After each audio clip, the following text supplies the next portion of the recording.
How's it going, Yankee fans? Welcome back to Fireside Yankees with your boys Alex and Ryan. And today we're talking about a different Alex Verdugo. The guy is on fire. The Yankees said, well, you know what? We don't like him batting sixth anymore. Let's move him up ahead of Rizzo. Let's move him up ahead of Giancarlo Stanton. And let's put him in the cleanup spot. Let's just say screw it. Guy has the worst slugging metrics on the team, yet he is one of the most productive. And he had a 3-run homer in the first inning yesterday. Talk about immediate dividends. The guy stepped in the first inning and launched us to a 3-0 lead right off the bat, pun intended. What more could you ask for? Right now, I'm kind of like, well, damn, maybe we just keep him at the cleanup spot for a couple of days and see how he fares. Stanton's kind of in a bit of a cold stretch, which, his volatility is nothing we're unused to. I definitely think that, when you look at how this team is kind of structured, with Judge obviously struggling to had his fifth homer yesterday. Fortunately, Gleyber Torres had 3 hits. He looks to be getting back on the wagon.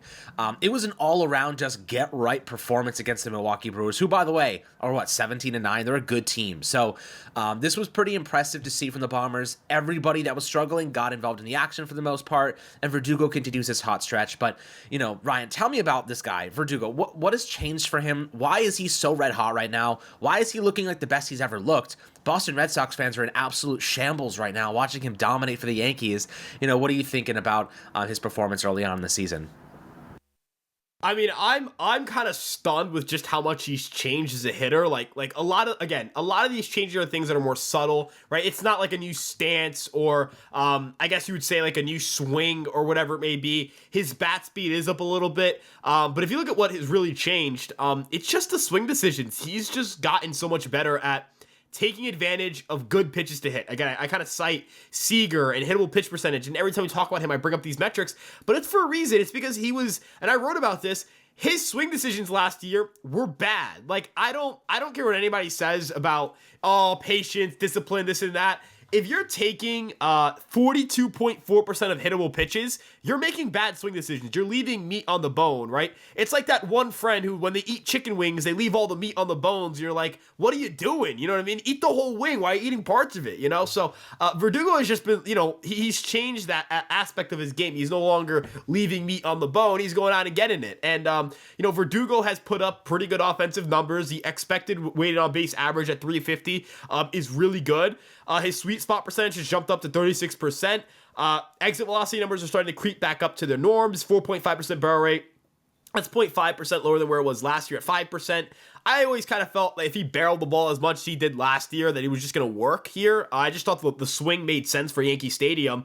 I'm just encouraged, Alex. This is a really impressive start for him. Defensively, he has, of course, been really good. +1 outs above average. I know that to some people, that's not a lot, but +1 outs above average in April is pretty strong in left field. The Yankees are used to having a guy out there who either A, is a bad defensive outfielder, or B, is not even an outfielder. They're just an outfielder because the Yankees put them out there. He has +3 defensive runs saved. He has instantly become one of the best defensive left fielders we've thrown out there in a while. The chase rate's low. The ability to do damage on contact, again, as I mentioned, is creeping up. Since the home run in Arizona, that 2-run blast, which it felt like it kind of woke him up, he's not only got a 178 WRC plus, which is the 12th best mark in baseball, he's also got a 1.1 WAR. He has really turned his season around. Now, Verdugo had a really good start to his season last year. Pretty sure he had a WRC plus above 140 at some point in May, so I am a little bit weary of this hot start, but I do think there are some tangible changes made. I think he's a different type of hitter than the one he was last year. And the way I look at it with Alex Verdugo is talented guy, always kind of felt like the off-field stuff got in his way, whether it's not hustling, whether it's being at odds with his manager, whatever it may be. I think Aaron Boone is the perfect manager for Alex Verdugo. I know that Aaron Boone's there's been a lot of question marks about Aaron Boone coming off of that first game in Milwaukee, but when it comes down to it, every player who has played for Aaron Boone has the same thing to say about how, they feel comfortable around him, they feel like he's a player's manager, and some players operate better in that type of system. That's not to say Alex Cora is a bad manager. I mean, look at what Alex Cora's done. He's won a World Series. The Red Sox, have overperformed a few years, 2021. This year, they're overperforming a little bit. I don't think he's a bad manager, but I think Aaron Boone just kind of fits a little bit more for Verdugo. Alex, he's the best left fielder we've had in a while. I've seen people complain when he has like a 110 WRC plus.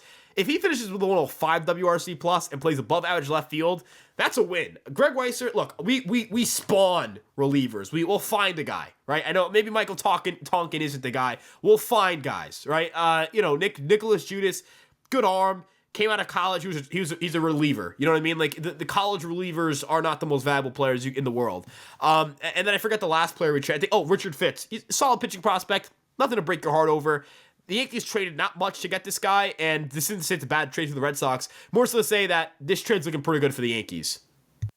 Absolutely is. I've been super impressed with Verdugo, and he's been, with some of these guys slumping recently with, Judge and Glaber and Rizzo being a little bit volatile. It's been nice to have a consistent threat here.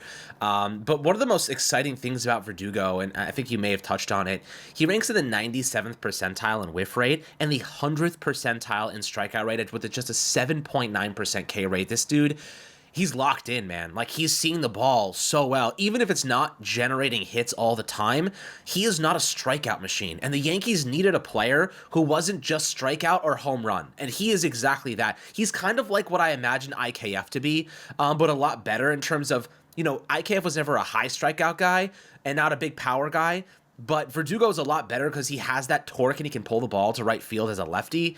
A little bit more power than IKF, but I just think his contact skills and discipline are just much stronger. Like you said, if he finished with a 105 WRC plus, we'd be happy. He's at 142 right now. But not to mention 3 defensive runs saved and out above average defensively. He's been really, really good in a lot of different areas. And, his expected batting average is 279. He's currently sitting at 274. So he's actually, primed for a little bit of an increase based on his expected. And that is expected weighted on base average at 350. I think this is a player who, I think there will be a regression. I think that he will slow down a bit. He's hitting 311 against fastballs and 267 against breaking pitches. Right now, this is a guy who's whiffing on 8% of fastballs, right? His put away rate there is 2.9%.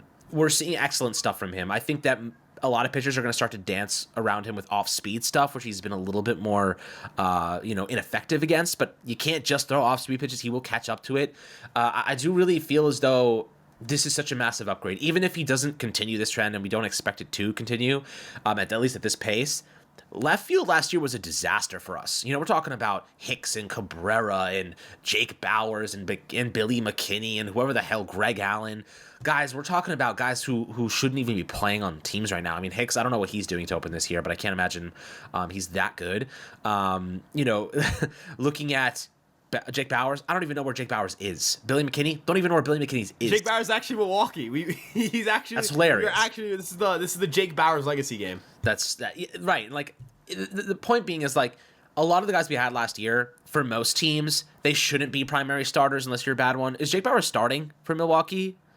I think he's like a platoon first base, and they have Hoskins there, and Hoskins is flat. Yeah, he wasn't that bad at first base. Jake Bauer. See, this is what I will say. All right, I don't know if you've seen that clip where it's like the guy is like, "You have no idea how good Tim Duncan was." That's how I felt about Jake Bowers until August. Like, I was just like, "You guys have no idea how good Jake Bowers was," and then it just fell off. Yeah. Like, it was unfortunate. I mean, it's just that these guys shouldn't have been playing left field. Man. No. Like, left field, Jake Bowers in left field. And, you talk about, like, okay, what if Verdugo, like, regressed? And look, all projection systems kind of have him at around, like, a 105, 110 WRC plus the rest of the way. And 1.2 WAR on Steamer, 1.9 on Zips. He's going to have, like, a 3 WAR year. And, like, that's such a huge win. The Yankees didn't even get 3 WAR out of their outfield last year, if I'm not mistaken. They barely did.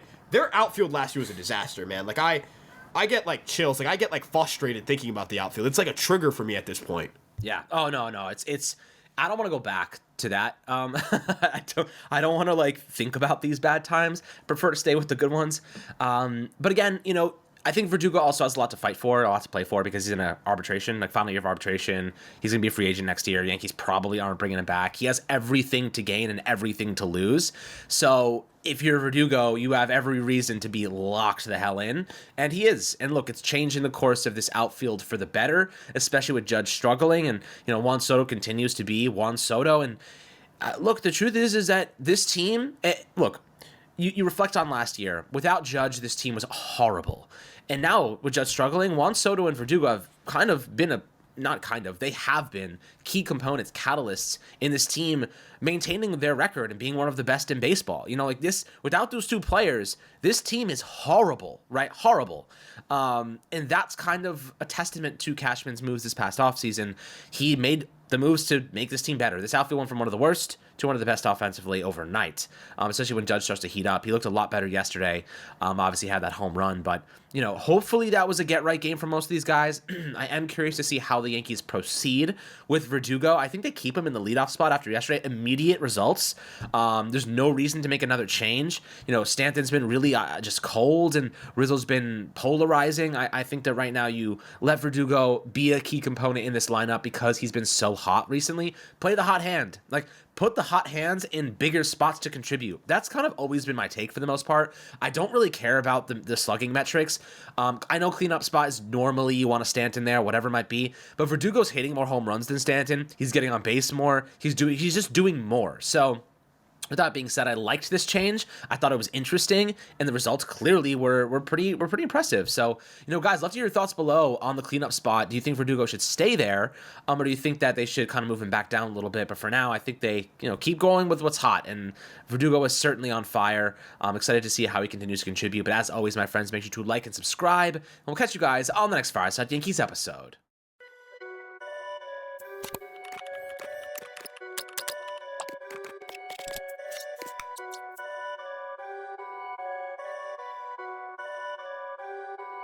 Perfect.